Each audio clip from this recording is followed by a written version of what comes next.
William Saab le dio continuidad a una serie de ruedas de prensa para explicar en qué consistió la trama PDVSA Cripto. Y en ella dio informaciones que tienen que ver con el periodismo, que tienen que ver con la comunicación, y que me dispongo a demostrar que se trata de un problema de salud pública.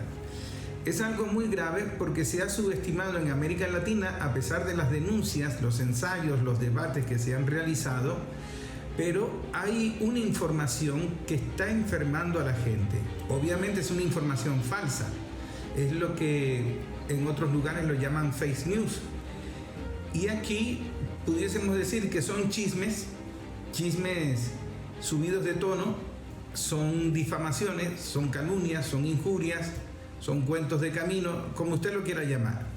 El problema es que va significando para la población venezolana un problema de salud pública con mayor gravedad que el de la salud, porque también afecta el bolsillo en materia económica. Son noticias emocionales que infunden odio para promover modelos económicos que van en contra de los intereses de la gente, de las personas como tú. Y en ese sentido comienzan a alterar la vida cotidiana de las personas desde lo emocional, desde lo social, incluso desde lo económico. Yo considero que hay que hacer una alfabetización de comunicación, una alfabetización del ejercicio del periodismo. Hoy más que nunca necesitamos un periodismo investigativo, honesto, voluntario, sincero, que no es fácil de conseguir y que tampoco es fácil de enseñar. Ahora, ¿de qué se trata la denuncia del fiscal Tarek William Saab? Ni más ni menos que de una estructura de periodistas y no periodistas, porque hay mucha gente que tiene talento para la comunicación, que tiene oratoria, que sabe narrar una historia, y lo ha puesto en función de mentir a la población, de envenenar a la población para beneficiarse económicamente, ayudando al interés político del que le está pagando. Eso no es nada nuevo. Aquí en Venezuela se le conoce como palangre. Hace muchos años, incluso antes de la llegada de Internet, mucha gente se prestaba para eso. Aquí en lo local, en lo inmediato, habían locutores que se ponían el micrófono a destruir a un personaje, o a proteger a un personaje, o a alabar a un personaje en función de lo que le pagaban. Eran locutores tarifados. Ese modelo de negocio de locutores tarifados ha ido perdiendo efectividad.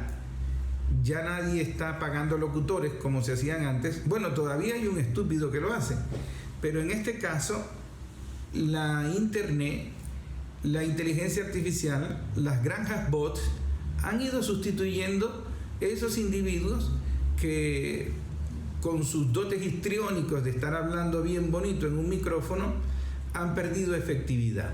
Ya nadie les cree. Los periódicos también se utilizaron para eso. Las primeras páginas de los periódicos se utilizaron para eso. Yo recuerdo haber participado en un juicio de difamación e injuria contra una dirigente política de la región llamada Pastora Medina. Ella salió culpable de injuria y salió exonerada del cargo de difamación. Y en la sentencia de injuria tenía que pagar un impuesto ridículo. Sin embargo, durante el juicio también se le hizo la misma acusación a un dirigente político llamado Douglas Lagos. En el juicio entrevistaron a una periodista maracucha, que yo conocí, era amiga mía. Y la periodista declaró ante el juez que a ella le habían pagado, en esa época le habían pagado con un cheque, y con ese pago ella lo que tenía era que dar noticias en contra del alcalde, que era quien estaba colocando la demanda. Al final la población lo tomó como una anécdota política, folclórica. El alcalde también terminó yendo preso por otros cargos, por la denuncia de otra persona, y eso quedó así como una anécdota política de la región.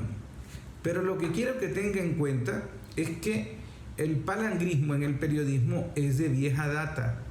Es decir, hay colegas, no me enorgullece decirlo, tampoco lo digo con juicios de valor, con ánimo de estar destruyendo a la gente, pero hay colegas que consideran viable el recibir dinero para mentirle a la gente, para dar información que no es verdad. Independientemente que sea una mentira blanca, por decirlo así, independientemente que sea para adular a un candidato, exagerar los logros de un candidato o para atacar a otro. El caso es que eso va agarrando unas dimensiones ya más allá de lo intolerable y que comienza a afectar la salud pública de la gente. Cuando tú tienes un micrófono y te dedicas a hablar mal de un sector de la población, independientemente de su ideología política, hasta llegar al punto de ir incubando un odio que no tiene cura, un odio irracional, es un delito. Es un delito porque incluso la Corte Penal Internacional juzgó a unos medios de comunicación en Ruanda. Deben investigar el caso de Ruanda, cómo fueron judicializados los dueños de una emisora de radio que se dedicaban a incubar el odio hacia un sector de la población. De manera que con ese tipo de comportamiento poco ético no se puede estar jugando. Es muy probable que en los tiempos de Internet, en los que se atomizó los contenidos por múltiples plataformas tecnológicas, la competencia sea mayor y la tecnología incide en multiplicar el efecto tóxico, nocivo de los contenidos falsos, la cosa haya salido de control. Y el salirse de control puede convertir en una epidemia de desinformación que esté afectando a la gente, trastocándolo emocionalmente para el odio, para ganarlo a la cultura de la guerra, de la intolerancia. Y eso lo que va a provocar es conflicto. Ustedes, más de uno de ustedes que me está escuchando, debe haber sido testigo presencial o directo de algún conflicto por las emociones políticas desatadas con las informaciones de los medios. Algún familiar que le dejó de hablar por su inclinación política, algún amigo o alguna pareja que lo insultó porque no estuvo de acuerdo con sus ideas políticas. Eso es muy común en Venezuela. Pero lo que la gente no termina de entender es que esos conflictos son generados por una información que en la mayoría de las ocasiones son falsas, son malintencionadas, son para generar ese conflicto. Ahora, es necesario en esta didáctica mediática, en este aprendizaje, que el fiscal dé con lujos de detalles cómo se cometió este delito. Porque el fiscal nombró a los periodistas que recibían dinero entre $3,000 y $5,000, como quien dice la mensualidad. Y esos $3,000 a $5,000 que recibían mensualmente por mentir, por difamar, por injuriar, por proteger, no era solamente eso, sino que se conformaban clanes y los utilizaban como métodos de extorsión, de chantaje. Eso lo hacía la mafia. La mafia se dedicaba a extorsionar y a utilizar los medios. Ustedes recordarán aquella famosa escena del Padrino, donde Michael Corleone, Al Pacino, está proponiendo asesinar a un policía corrupto, un policía relacionado con narcotráfico, que incluso él lo va a matar, pero que utilicen a los amigos de la prensa que pueden ventilar los trapos sucios de ese personaje, de ese policía. Estoy hablando de una película, de una ficción, pero en el caso de la vida real es lo que está sucediendo. Vamos a escuchar las declaraciones del fiscal Tarek William Saad y luego vamos a analizar por qué esto es un problema de salud pública y que ahora es mucho más complejo porque en una mutación cultural, en una mutación del consumo de contenidos, la cultura comunicacional es más compleja. Incluso el concepto de narrativa transmedia, que hace omnipresente los contenidos, que los hace complementarios en diversas historias, está peligrando la salud mental, la salud emocional de las personas al consumir este tipo de contenidos, al cual se le invierte mucho dinero. Se le invierte tanto dinero que llegue a ser un negocio rentable. Empresas que surgieron de la noche a la mañana manipulando este tipo de datos de información y que lograron hacer millonarias fortunas en detrimento de la salud pública de la gente. Es decir, cuando tú estás consumiendo información, es más difícil para ti distinguir si te estás informando o te estás enfermando. Escuchemos las declaraciones del fiscal Tarek William Saab.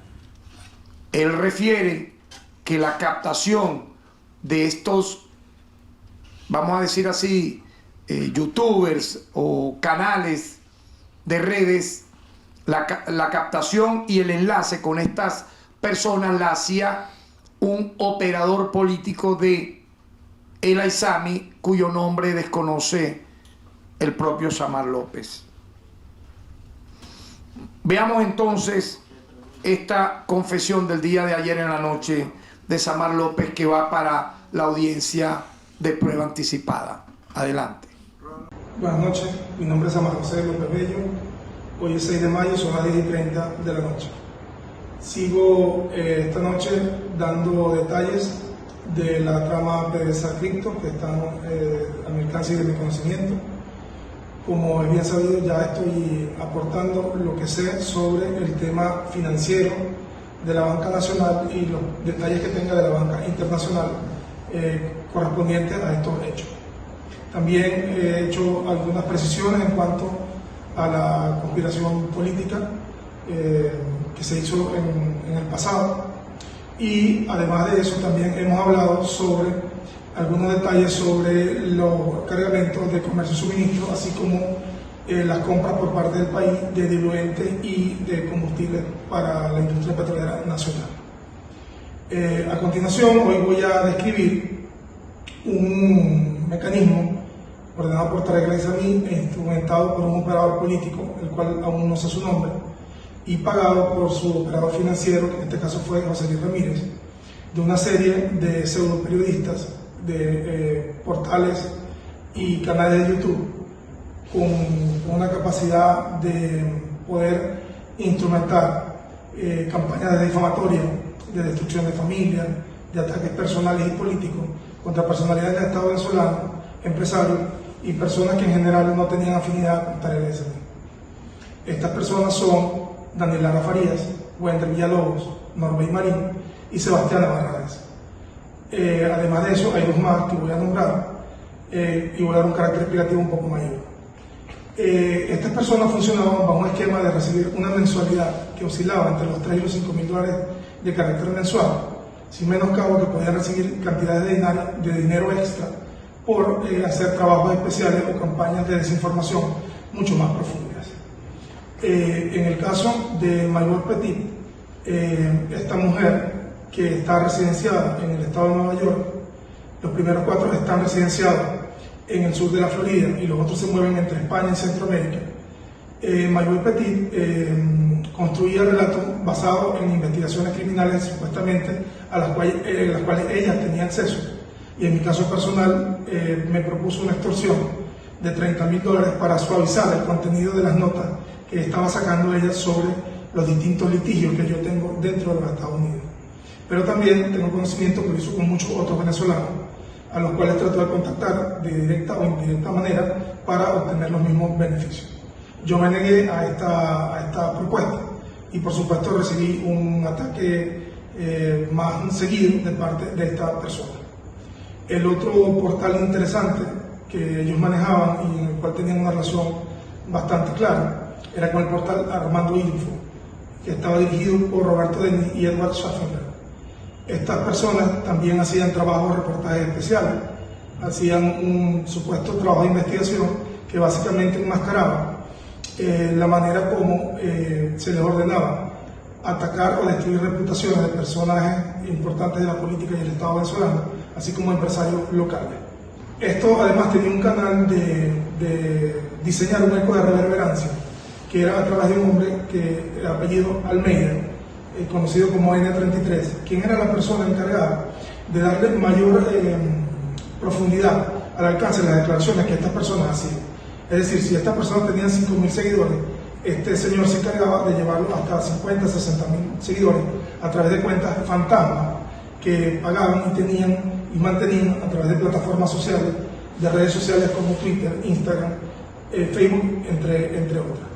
Esta persona, sin ningún tipo de escrúpulo, incluso atacaba personas del gobierno venezolano, siguiendo los lineamientos que se le daban, tratando de generar zozobra, división y poca estabilidad en el Estado venezolano. Ya para concluir, voy a describir mejor aún algunos aspectos de esta otra faceta de la trama de corrupción PDVSA Cripto, donde se utilizaron fondos del Estado venezolano para financiar destrucciones de reputaciones y malponer a dirigentes y personajes de la vida política nacional.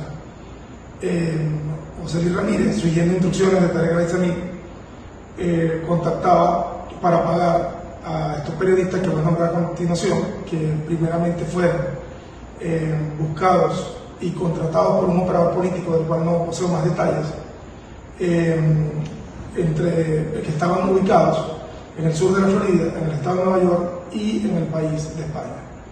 Estas personas son Norbert Marín, Winder Villalobos, Sebastián Navarrayas, Lara Farías, del portal Armando Info, Edward Schraffenberg, Roberto Denis, Manuel Petit, que ya nombré, y Juan Almeida, que eran parte de lo mismo, un sistema complejo para difuminar información a conveniencia de las personas, personajes o instituciones que no estaban en perfecta armonía o comulgaban con los intereses que este grupo que dirigía Tarek El-Aissami tenían en ese momento. Estas personas recibían un financiamiento mensual de entre 3 y 5 mil dólares, según el caso. Pero además de esto, cuando tenían campañas que diseñar o tenían que sacar varios artículos, recibían montos mucho mayores. Y como nombré hace un rato, también hacían contactos personales con ciertas individualidades o empresas a fin de extorsionarlo y tener montos que podrían llegar incluso hasta los 100 mil dólares. Es muy grave todo esto, ya que, como dije, los fondos se presumen y son de origen público, y muchas personas fuimos atacados, extorsionados en el sector empresarial, pero también en la vida política nacional fueron puestos los valores y principios de mucha gente en tela de juicio por estas campañas diseñadas e implementadas y pagadas por José Luis Ramírez, bajo la dirección de Tarek El-Aissami. Estudios que nuestro equipo realizó en el pasado también nos dejan saber que estas personas y estos portales recibieron o siguen recibiendo financiamiento de la USAID y que tienen unas metas mensuales de personas que nombrar y atacar y de artículos que tienen que sacar. Esto hace mucho más complejo seguir el rastro de esquemas de corrupción como este, porque se disfrazan un poco dentro del objetivo general de esta gente. Pero es fácil darse cuenta cuando uno ve que hay un conjunto de personas, instituciones y empresas que siguen siendo mes a mes atacadas. Esta declaración no lo asuma como un comentario que voy a hacer desde un criterio jurídico. Es decir, no lo asuma como una verdad que le estoy diciendo. Asúmalo como un proceso pedagógico de lo que vamos a analizar en la comunicación. Cuando este señor comienza a declarar, Saab, a declarar el mecanismo creado por Tarek El-Aissami, operado por José Luis Ramírez, para crear una estructura mediática delictiva de extorsión, de difamación, de injuria, y nombra a lo que él califica pseudoperiodistas, Ninguno de ellos es periodista. Así tenga título, porque eso no es periodismo. Ahora, fíjense ustedes, habla de portales y de canales de YouTube. Esos canales de YouTube tienen muchas cosas en común que usted tiene que analizar. Y lo están atacando por la vía de las emociones, sabiendo que usted tiene deficiencias para informarse y sabiendo que a usted lo afecta emocionalmente la incertidumbre. Pero prestemos atención. Uno de ellos, que se llama Wender Villalobos, él responde a la rueda de prensa del fiscal con una parodia, con un chiste, y comienza a fingir una discusión con la esposa que le está reclamando porque ella no ha visto los $5,000 que le pasaba a la Isami para estar difamando. Entonces él se pone a llorar en pantalla, a decirle a Tarek que le creó un problema en la pareja, en el matrimonio, que la mujer lo quiere dejar porque se creyó la mentira del fiscal de que había recibido ese soborno.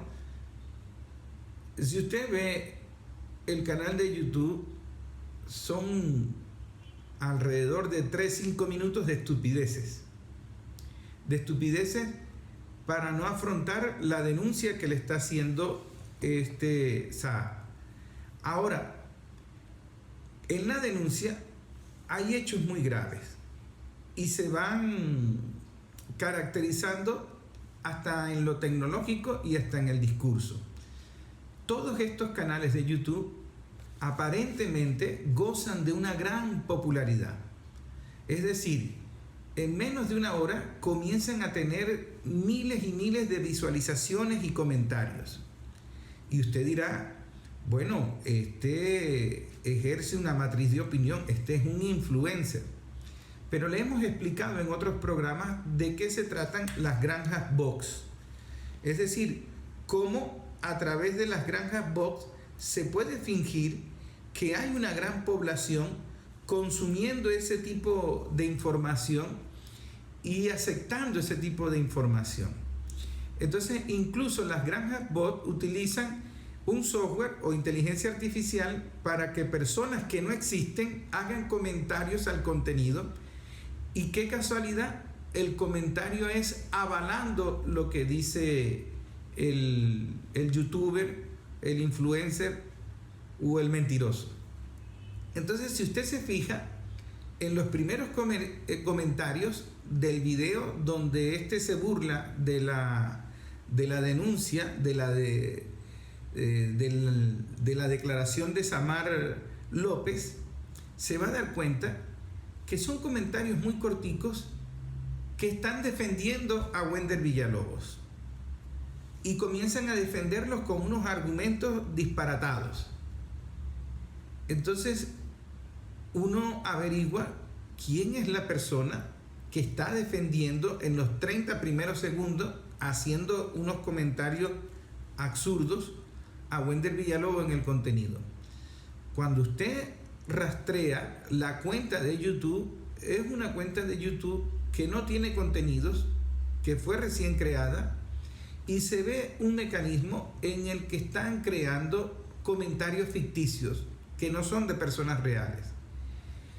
Si algún incauto, por ir a consumir el chisme, porque vaya que gusta el chisme en América Latina, comienza a creer que hay una gran cantidad de personas que creen en la palabra de Wender Villalobos, se traga lo que dice Wender Villalobos. Se lo traga porque está condicionado emocionalmente para eso. Entonces, si Wender Villalobos dice odien al fiscal, odian al fiscal. Si Wender Villalobos dice el fiscal Tarek William Saad es un extraterrestre, se creen que el fiscal Tarek William es un extraterrestre. Lo estoy llevando por los cabellos a lo más exagerado.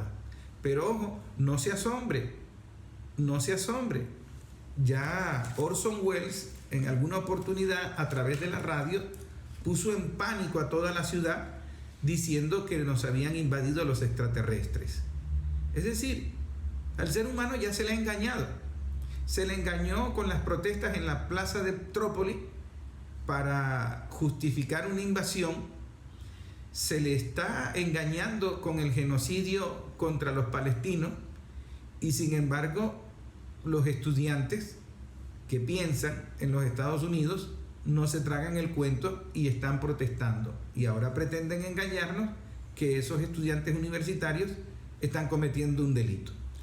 Pero volviendo al tema de este youtuber, igual que Lara Farías, Daniel Lara Farías, Sebastiana Barraez, que la entrevistan mucho en otros programas, ya con un tinte un poco de mayor seriedad, pero es la misma mentira, tienen en común las granjas bots, es decir, miles de visualizaciones en cuestión de minutos y miles de comentarios.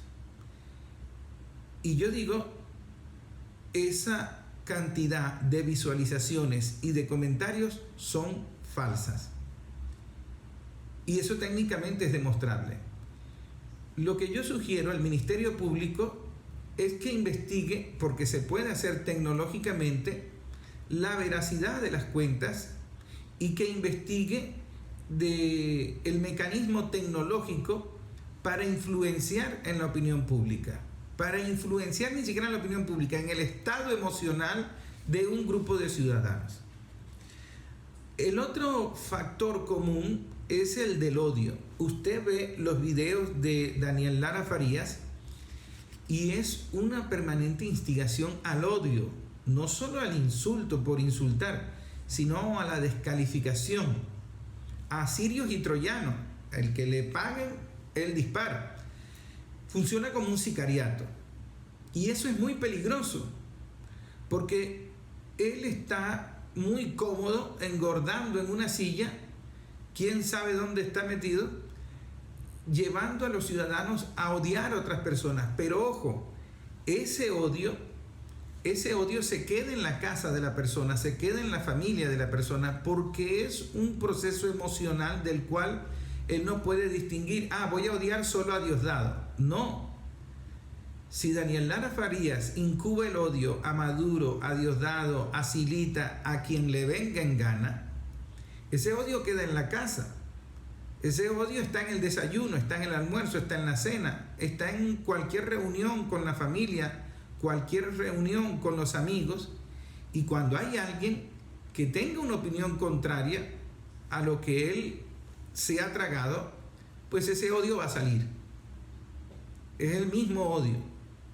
Y entonces la persona no se da cuenta que va acumulando una serie de conflictos maritales, con los hijos, con los padres, con el hermano, con el amigo, que incluso le van afectando su trabajo y su negocio, porque va intoxicándose de odio, está tocado emocionalmente. Es un problema de salud pública y él no se da cuenta. Los psicólogos lo llaman disociación psicótica, pero ese odio enferma. Entonces la persona realmente no se está informando, la persona se está enfermando. Hay otra característica muy obvia del ejercicio del periodismo, que es que nunca presentan pruebas. Ellos nunca dicen, aquí tengo el documento, aquí tengo el giro de la cuenta, aquí tengo la declaración. No, a ellos no les importa. Es un chisme, es un vulgar chisme. Un periodista, si es formado, porque hay escuelas de comunicación que ni siquiera quieren debatir esto, ni siquiera quieren analizar esto, pero a un periodista le enseñan a confirmar la fuente, y no solo una, sino varias fuentes, y le enseñan a que él tiene que demostrar lo que está diciendo. Incluso cuando es periodismo de opinión, que no estás obligado, el periodista debe aclarar que es una opinión, que es un análisis. Y sin embargo, nosotros seguimos desconociendo el ejercicio del periodismo y creemos que cualquier persona que tenga una ferretería, un aparato como esto, que es simplemente una pala, porque el teléfono es una pala, son aparatitos que usted compra, que se vencen, que le cambian el software. El problema no es el aparatito, el problema es el fenómeno cultural, social que hay alrededor del aparatito. Pero entonces la gente cree que por tomar fotos, que por escribir cosas, que por hacer chisme, está ejerciendo el periodismo. Carajo, eso no es periodismo.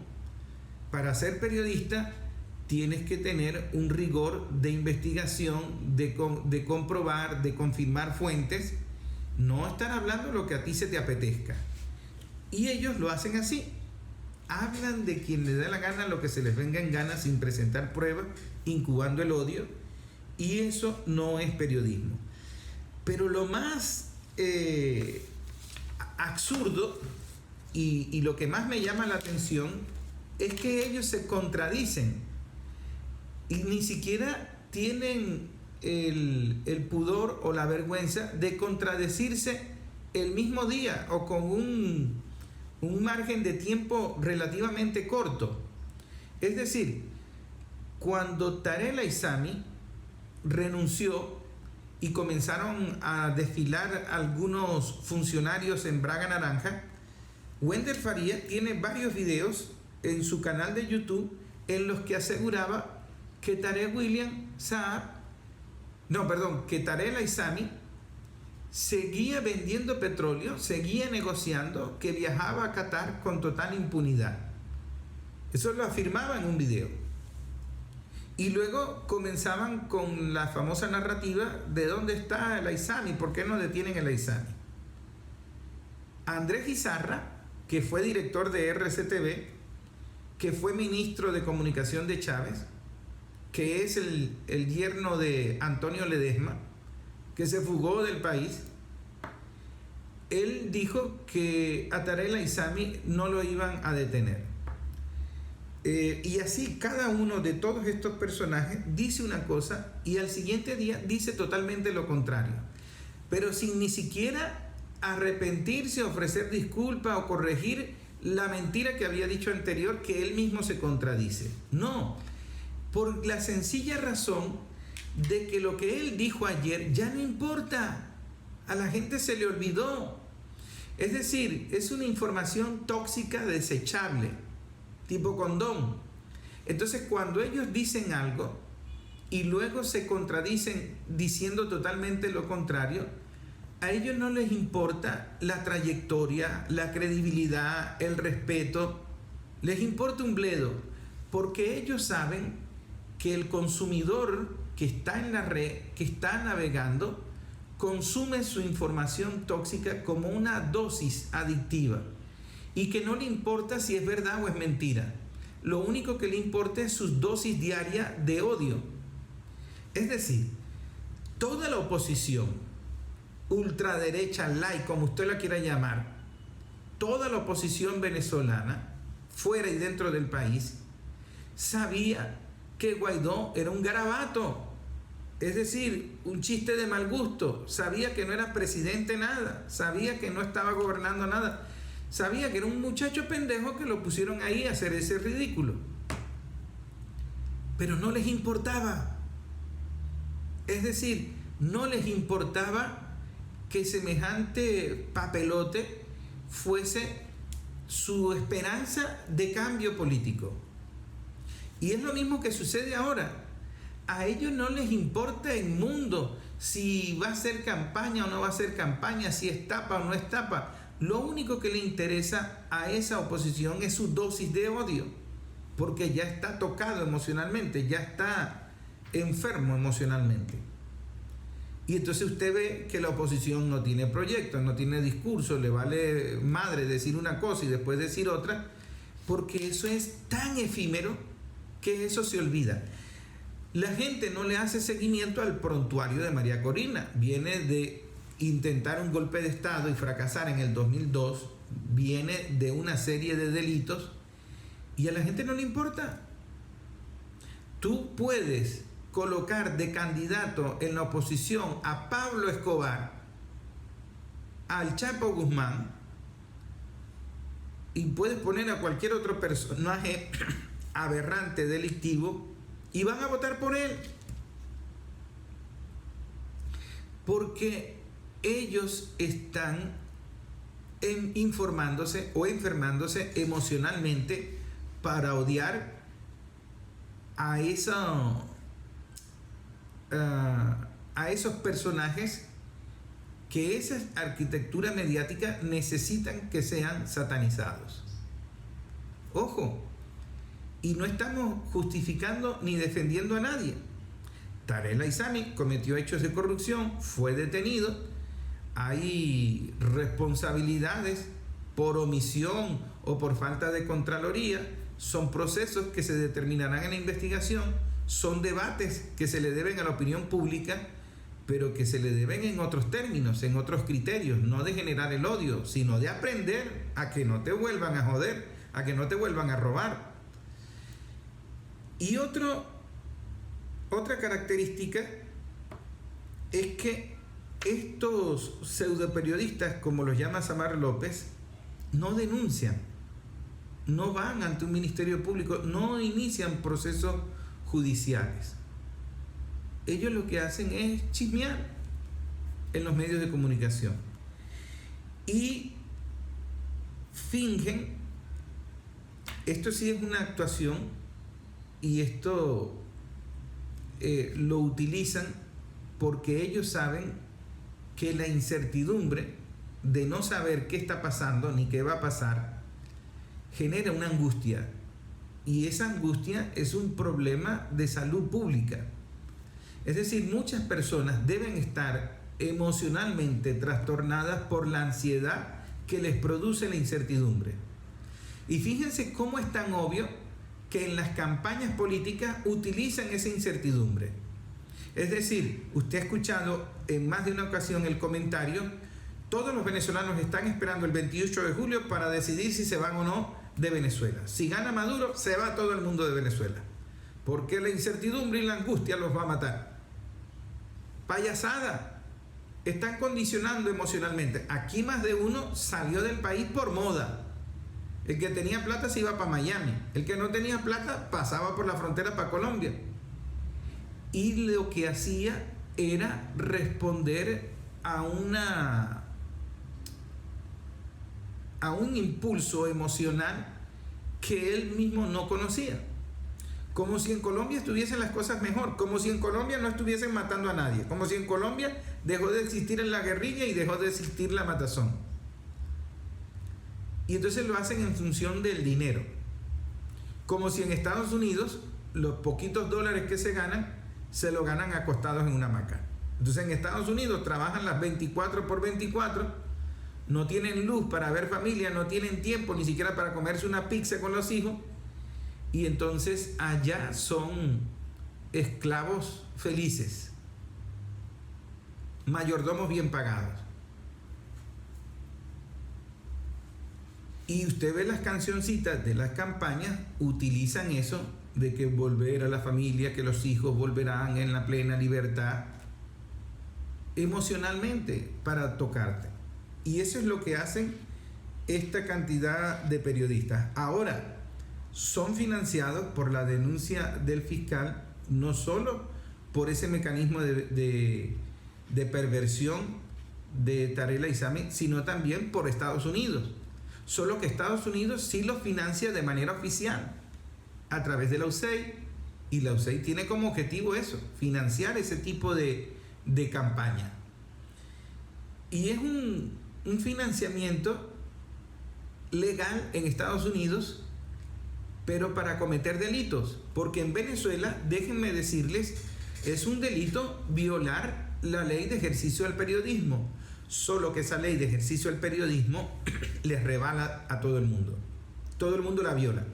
Y yo digo, ¿por qué no debatimos para qué sirve hoy en día la ley de ejercicio del periodismo?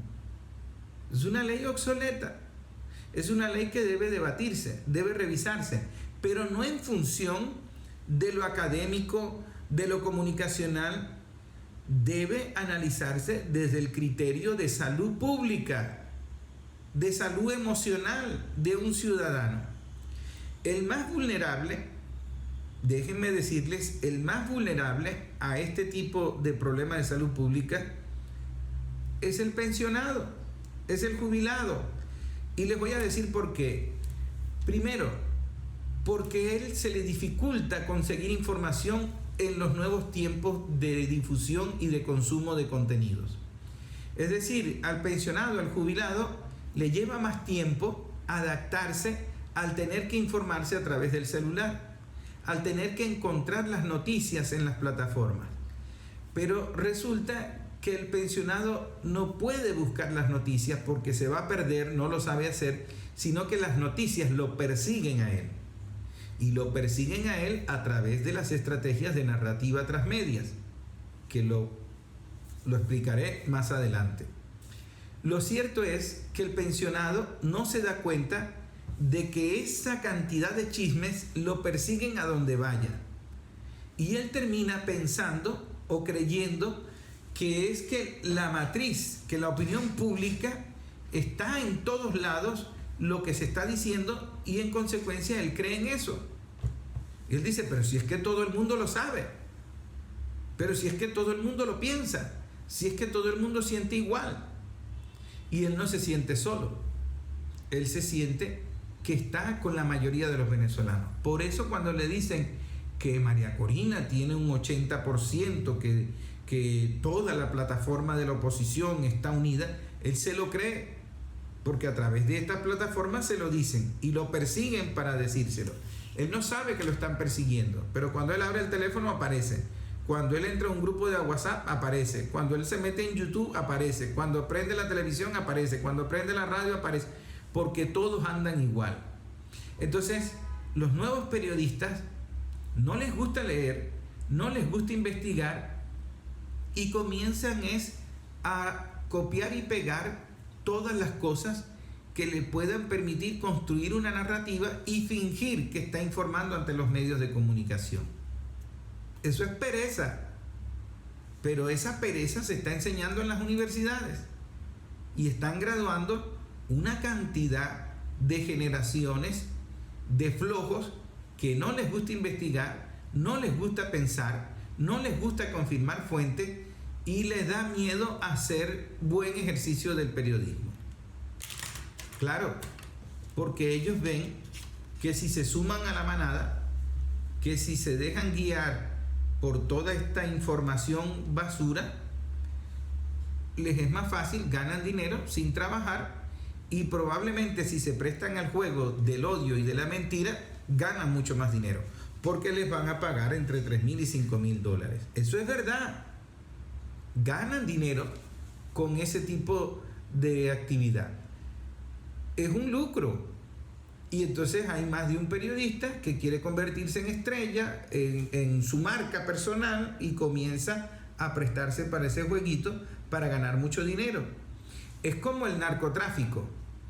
Comienzas a justificar cualquier tipo de delito porque el narcotráfico es muy rentable. Porque lo que tú tendrías que trabajar durante 3 años para pagar una cuota inicial de un vehículo o de una vivienda o de un crédito para una vivienda, en un mes de chismes y mentiras, tú te compras un apartamento y el carro sin deber nada.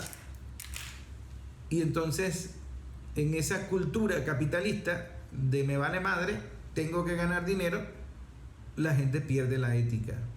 Es muy corruptible el sistema. Y el sistema comunicacional es más corruptible todavía. Pero ojo, el problema de fondo es que no te estás informando, te estás enfermando. Y es lo que usted tiene que tener en cuenta. La prensa internacional, algunos como Hispan TV, reseñaron el tema de PDVSA. Vamos a escuchar el reportaje que hicieron en Hispan TV. El fiscal general de Venezuela, Tarek William Saab, presentó nuevas pruebas en el caso de corrupción extendida de PDVSA Criptos. Según Saab, durante la primera y segunda fase de esta trama se han detenido a 66 personas involucradas. Pudiéramos decir que hemos logrado desmembrar una red de funcionarios que usaban no solamente sus cargos para realizar operaciones petroleras, sino para trabajar en contra del gobierno legítimamente constituido y producir. El fiscal acusó al detenido exministro de Petróleo Tarek El Aissami de conspirar con dirigentes de la oposición y Estados Unidos para derrocar al presidente Nicolás Maduro. No era solamente corrupción moral, mental, de espíritu y de alma de esta gente, sino también la corrupción política, ideológica, que los llevó sin ningún tipo de vergüenza a aliarse con los peores enemigos de la patria. En ese contexto, reveló audios de conversaciones entre la mano derecha de El Aissami, Samark López y dirigentes opositores en el exilio como Leopoldo López y Julio Borges. Según el fiscal, estas nuevas pruebas ponen de manifiesto que los opositores conspiraban para defalcar al Estado mediante la corrupción en PDVSA. Queda clara el plan que tenían en marcha de disolver el Estado por cualquier vía antidemocrática. Yo para nada descarto que en la trama de conspiración política haya otros factores extremistas vinculados. Entre tanto, el canciller venezolano Iván Gil cargó fuertemente contra Estados Unidos al acusar a la administración de Joe Biden de buscar esconder la responsabilidad de su país en la trama de corrupción PDVSA Cripto, tratando de proteger a sus títeres y lacayos en Venezuela y en el mundo responsables de la conspiración permanente. Nancy Lo, con información de Madilla Arbán, Hispan TV Noticias. Estamos en una nueva cultura comunicacional. Es una mutación en el hábito del consumo de contenidos. Y en esa nueva mutación, en esa nueva cultura comunicacional, hemos cambiado mucho en diferentes aspectos. Hemos cambiado la audiencia es distinta, no es la misma que hace muchos años. Ha cambiado el tiempo, la noción del tiempo para informarse. A la gente no le gusta esperar. Ahora la inmediatez la quiere todo el mundo, cree tenerla todo el mundo, y han sobrevalorado el hecho de quién decirlo primero. Todo este tipo de cambios han hecho mucho más difícil la comunicación. Parece algo irónico, paradójico, de que teniendo mejor tecnología para comunicarnos, nos es más difícil comunicarnos. Obviamente eso ha afectado al periodismo, que tampoco era como que muy eficiente en tiempos analógicos, y ahora con el internet ha traído grandes beneficios, pero también ha traído muchas contradicciones.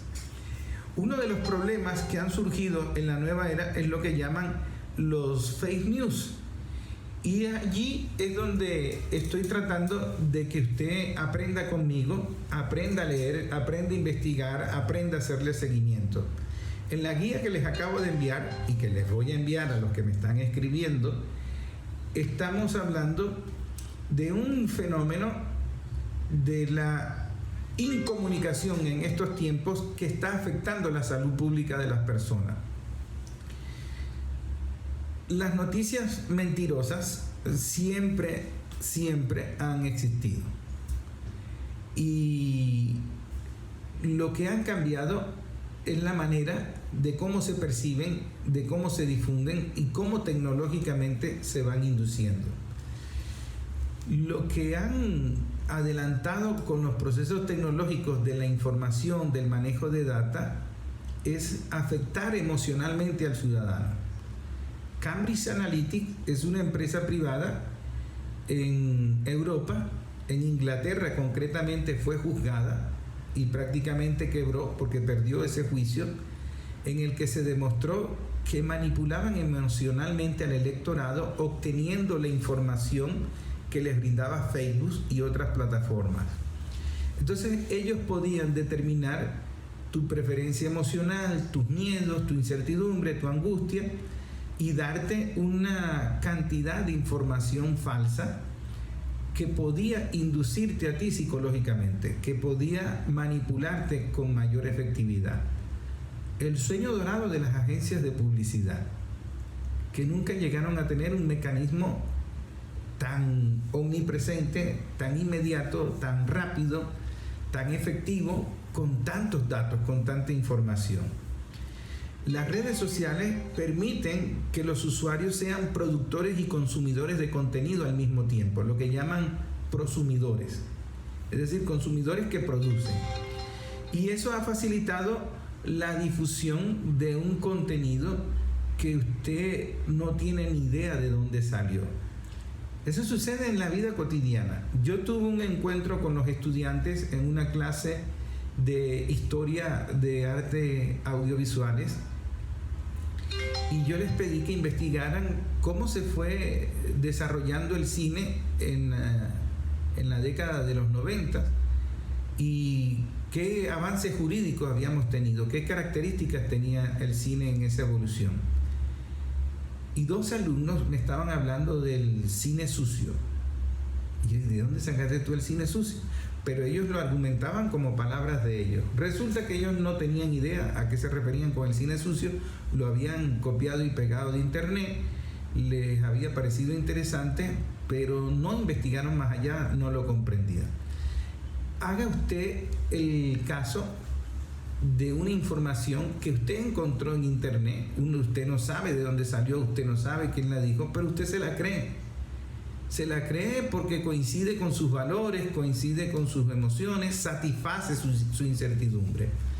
A eso juegan estos youtubers que el fiscal estuvo presentando en la declaración de Samar López. Porque ellos están fingiendo que están informando lo que nadie se atreve a decir. Y como lo que están diciendo es tan escandaloso, la gente se lo cree. Entonces funcionan como un chisme buenísimo, como alguien que dice, yo les voy a decir quiénes son realmente los cómplices de Tarek El-Aissami y por qué es que el gobierno está haciendo esto ahora y no lo hizo antes. Entonces por allí se van metiendo y entonces la gente cree que son unos valientes que están diciendo lo que más nadie se atreve a decir. No son valientes nada. No son ningunos periodistas, porque lo primero que tú tienes que exigir es la fuente. ¿De dónde sacaste tú esa información? ¿Quién te la dio? Es lo mínimo que se le exige a un periodista. Pero a veces el periodista, por razones de seguridad, protege su fuente, pero presenta pruebas, o presenta documentos, o presenta argumentos. Estos no presentan nada. Pero lo más importante es, mientras más escandaloso es el tema, mayor investigación, mayor rigor de tiempo, mayor rigor de responsabilidad a la hora de buscar la información. Es decir, yo no puedo estar con una falsa neutralidad, como por ejemplo en el caso de Lula cuando fue detenido. Yo no puedo estar con una falsa neutralidad de que voy a preguntarle a Lula, ¿tú eres corrupto? Voy a preguntarle al fiscal, ¿Lula es corrupto? Y ya con eso saldé mi responsabilidad de periodista. No. El periodista va más allá de estar preguntando a ambas trincheras. El periodista tiene que investigar, acercarse a la verdad lo más que pueda, lo más verosímil. Entonces, él tenía que confirmar si realmente había recibido o no dinero, si esa titularidad de la vivienda que se le adjudicaba a Lula era cierta, y resulta que el tiempo determinó que no era verdad, pero resulta que ningún periodista investigó eso. Y entonces el tipo sale de la cárcel, no era un delito, no era su propiedad, pero él pagó sus años de cárcel, ganó Bolsonaro y la gente se tragó eso. Y a nadie le importa.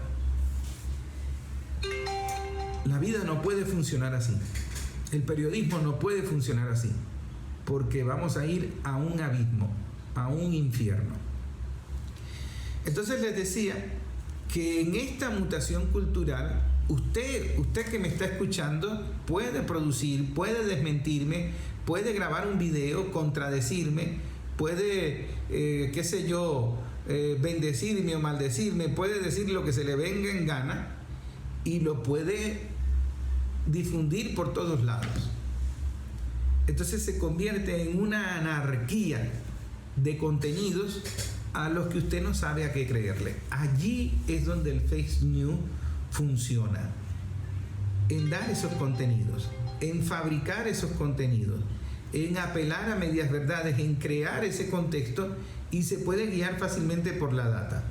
Entonces, si usted lee la guía que les acabo de enviar y que les voy a seguir enviando, hay una parte que dice: las redes sociales permiten a los usuarios sean productores y consumidores de contenidos a la vez, y han facilitado la difusión de contenido engañoso, falso o fabricado. Así se genera un circuito vicioso y una noticia falsa se replica miles de veces en cuestión de segundos. Todo esto sucede en un contexto de posverdad, que es un término definido por el diccionario de Oxford como la palabra del año en el 2016, y se refiere a las circunstancias en que los hechos objetivos son menos importantes a la hora de modelar la opinión pública que las apelaciones a la emoción o a las creencias personales. Esto es lo que usted tiene que entender.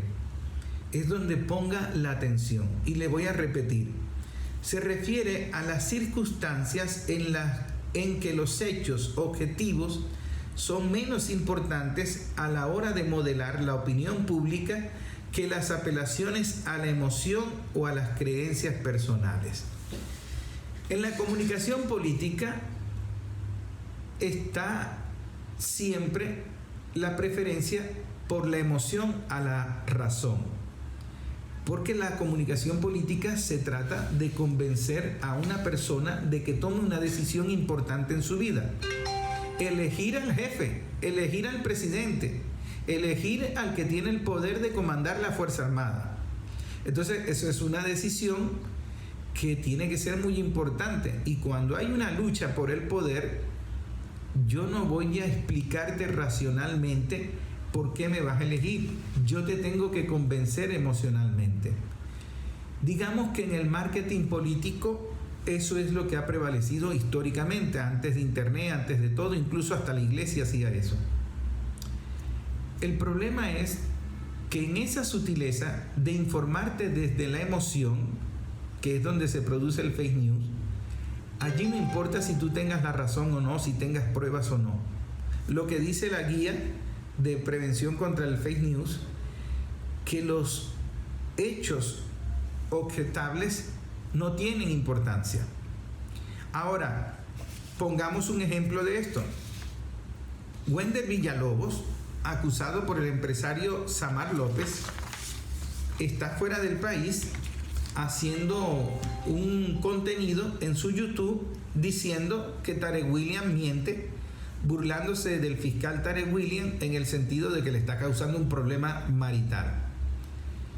Pero resulta que hay un hecho. Samar López es un empresario, lo está denunciando, lo está declarando, está detenido, ha confesado sus delitos. Samar López, para grabar esa declaración, tiene que presentar pruebas para poder ser una verdad procesal, una verdad jurídica. Es decir, si Samar López habla eso en un video, él tiene que haber presentado eso ante fiscalía, porque él no va a llegar a fiscalía a dar un chisme. Entonces tienes todo un procedimiento legal. Yo no lo conozco, no te voy a mentir, pero ese es el procedimiento legal. Ahora, en algún momento, el fiscal tendrá que presentar esas pruebas y esos documentos, como lo hizo en el caso de Carlos Lam, como lo hizo en el caso de Cancerbero. Y allí es donde sabremos. Ahora, ¿qué tendría que hacer un periodista? Perseguir esas pruebas, perseguir esas cuentas, perseguir ese dinero, independientemente de que el Ministerio Público haga su trabajo. ¿Qué tendría que hacer Wender para defender su supuesta honestidad? Presentar las pruebas de que Samar López está mintiendo, contradecirlo de que eso sucedió. Pero resulta que no. Resulta que Leopoldo López está reconociendo que sí se dieron las reuniones y que Julio Borges sí manejó el dinero. Y resulta que los otros youtubers sí se están acusando entre ellos y sí acusan a Wender de ser un chavista corrupto, infiltrado, qué sé yo. Que tampoco es que sea algo como una verdad absoluta, sino más contenido tóxico para toda esta hojarasca de mentiras y de chisme. Un periodista tiene que investigar, pero la investigación lleva tiempo, porque nadie te va a estar diciendo eso de buenas a primeras y nadie te va a estar soltando pruebas de buenas a primeras. Lo primero que hace un periodista al iniciar esa investigación es ganarse enemigos gratuitos. ¿Quién está haciendo ese periodismo? ¿Quién paga por ese periodismo? Nadie. Y ese es el problema en este momento de los fake news. La gente en su incertidumbre por no saber termina tragando. ¿Y qué va a tragar? Lo que emocionalmente le calma su ansiedad, lo que emocionalmente le alivia la incertidumbre. Por eso es tan efectiva la mentira de los fake news. En este momento hay una guerra, hay un genocidio contra el pueblo palestino. Y hay una guerra mediática. Se nos decía que en Estados Unidos era la libertad, la democracia modelo, que todos teníamos que seguir ese patrón. Pero resulta que los estudiantes, me desvío un poco del tema, están protestando contra ese genocidio y contra el negocio de la guerra detrás de ese genocidio, de la venta de armas. Y entonces nos quieren hacer ver como que los estudiantes son los malos, los estudiantes están mintiendo, y en ese sentido nos quieren imponer un fake news, una mentira, pero no han podido. Y los estudiantes en todo el mundo siguen protestando contra ese genocidio. Vamos a escuchar este video y entonces les voy a explicar las cosas que hace el pueblo venezolano, la comunicación que ejerce el pueblo venezolano, que en cierto modo le ha funcionado como un antiviral, como una vacuna contra los fake news y toda esta arquitectura mediática de cloaca para cultivar el odio. Presten atención. Inspiradas en manifestaciones similares que arrasaron los campus universitarios de Estados Unidos y varios países europeos, este martes, cientos de estudiantes organizaron protestas pro-palestinas en las universidades libanesas en Beirut, la capital, para denunciar la guerra genocida del régimen de Israel en la Franja de Gaza. Hoy estamos aquí porque ya no podemos permanecer en silencio sobre lo que está sucediendo en Gaza y el sur del Líbano. Estamos viendo cómo se cometen masacres todos los días contra personas inocentes. Niños, mujeres, ancianos, discapacitados. No tienen nada, están siendo bombardeados con los peores tipos de misiles. Están sufriendo un genocidio en todos los sentidos de la palabra. Los manifestantes elogiaron el levantamiento estudiantil global en apoyo a Palestina y denunciaron el respaldo financiero y armamentístico de Estados Unidos al régimen sionista. Asimismo, pidieron una desinversión y boicotear a la entidad colonial israelí. Lo primero es que exigimos la divulgación de información, la cancelación de cualquier tipo de contrato o vínculo financiero con empresas que sean cómplices de la ocupación y una mayor contabilidad de cualquier tipo de inversión financiera que la universidad pueda tener en empresas cómplices. Eso lo escuchamos hoy. Asimismo, pedimos poner fin al genocidio, poner fin a la ocupación de Palestina y poner fin a la entidad sionista. En el otro lado del mundo, en Canadá, los estudiantes, desde el sábado, han instalado un campamento en la Universidad McGill de Montreal. El movimiento de apoyo a los palestinos y en contra de la guerra del régimen de Israel en Gaza se desarrolla desde hace varios meses en este centro académico, acusado de subvencionar a empresas vinculadas al genocidio. McGill invierte mucho dinero en empresas que son cómplices del genocidio en Palestina y Gaza, en empresas que fabrican armas y cosas así. Y como estudiante no creo que la matrícula estudiantil deba destinarse a algo tan violento. Sentimos que el administrador no nos ha estado escuchando. Hemos recurrido a todos los demás canales. Los estudiantes han liberado múltiples protestas. Hemos hecho campañas, hemos hecho cadenas de correo electrónico y simplemente sentimos que no había otra manera de lograr que los administradores nos escucharan. En los recientes días, las universidades de varios países occidentales, entre ellos Estados Unidos, han sido escenario de multitudinarias protestas pacíficas en apoyo a la causa palestina y contra el genocidio israelí. Sin embargo, sus demandas fueron respondidas con violencia y represión policial, y centenares de estudiantes y profesores han sido arrestados en el país que se considera la cuna de la democracia y la libertad de expresión. Juan Carlos Rosso con información de Hayam Shokri, Hispan TV Noticias. Carteles pintados a mano en los patios de la Universidad Bolivariana de Venezuela para renovar la solidaridad con Palestina y repudiar la masacre israelí en Gaza. ¡Viva Palestina libre! El grito repetido una y otra vez en este ejercicio de solidaridad activa. Para mí, el mundo es una familia y nosotros debemos solidarizarnos con todos, porque todos somos iguales y para mí eso debería ser así.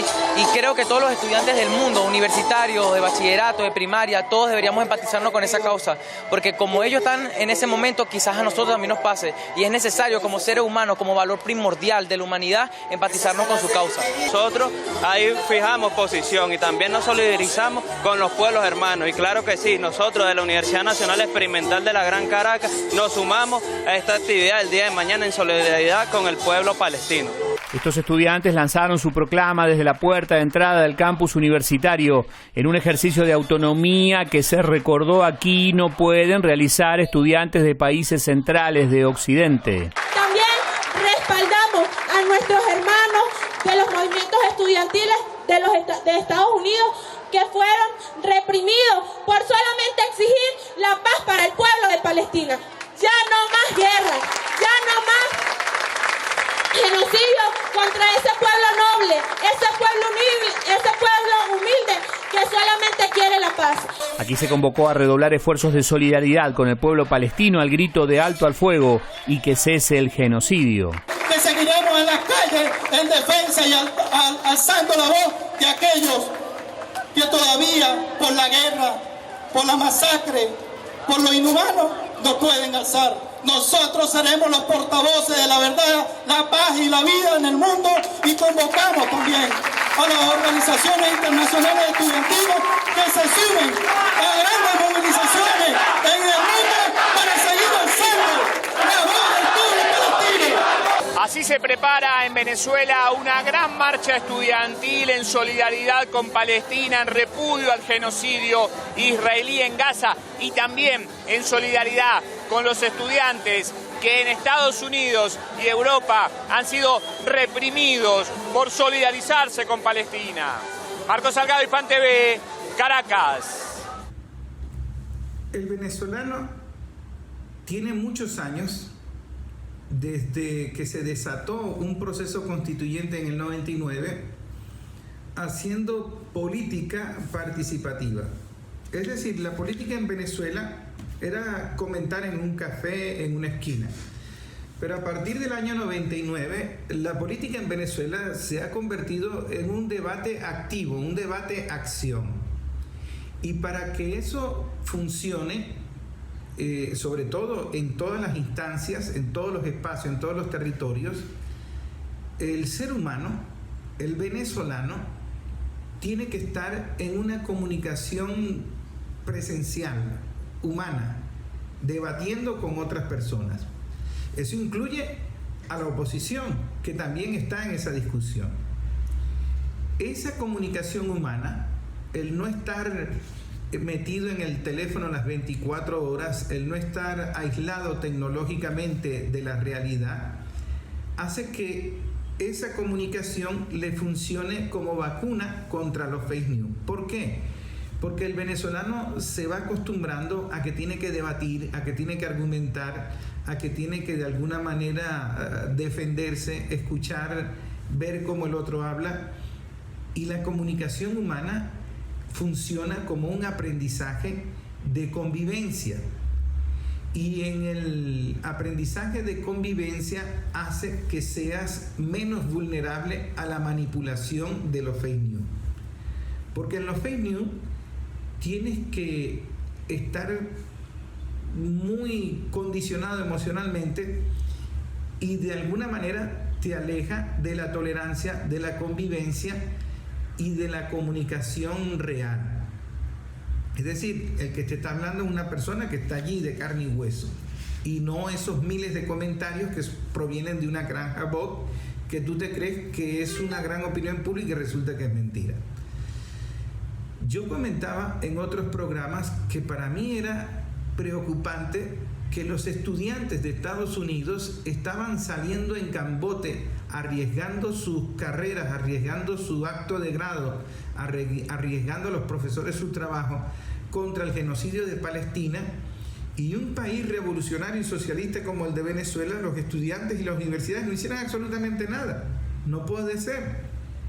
Bueno, es una grata noticia saber que los estudiantes universitarios salieron por fin a la calle a solidarizarse con los estudiantes de Europa y de Estados Unidos que están protestando contra el genocidio en Palestina. Pero, ¿qué está sucediendo? Que ese poder mediático de las plataformas de internet, de YouTube, esa censura que están intentando contra el genocidio al pueblo palestino no está funcionando. Y no está funcionando por el debate político, por la formación política, por la comunicación política humana.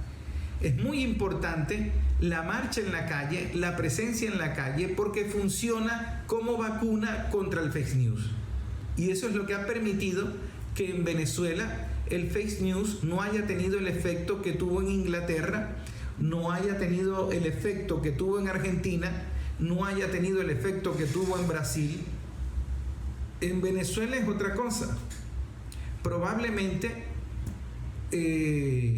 los hechos de corrupción puedan tener un impacto negativo en la revolución, pero no la mediática. Y hay que hacer lectura en el tiempo de la reacción del pueblo en el año 2002, cuando se le mintió, cuando se dio un golpe mediático, cuando los medios de comunicación se encadenaron para justificar el golpe y le dijeron al pueblo venezolano que el presidente había renunciado. Y el pueblo venezolano se fue a las puertas de los medios de comunicación, tocó por las buenas y tocó por las malas y obligó a los medios de comunicación a que dejaran de estar transmitiendo comiquitas y reportaran la realidad que había en la calle. Es decir, el pueblo había salido a exigir que le devolvieran al presidente que había elegido a que terminara su mandato. Eso pasó en este país y eso fue una patada a toda la arquitectura mediática nacional e internacional que quiso engañar al pueblo venezolano y fracasó. No lo pudo engañar. Hasta ahora, el pueblo venezolano ha creado la vacuna contra los fake news. Pero es importante que aprendamos e investigamos un poco más porque es un tema de salud pública. ¿Te estás informando o te estás enfermando?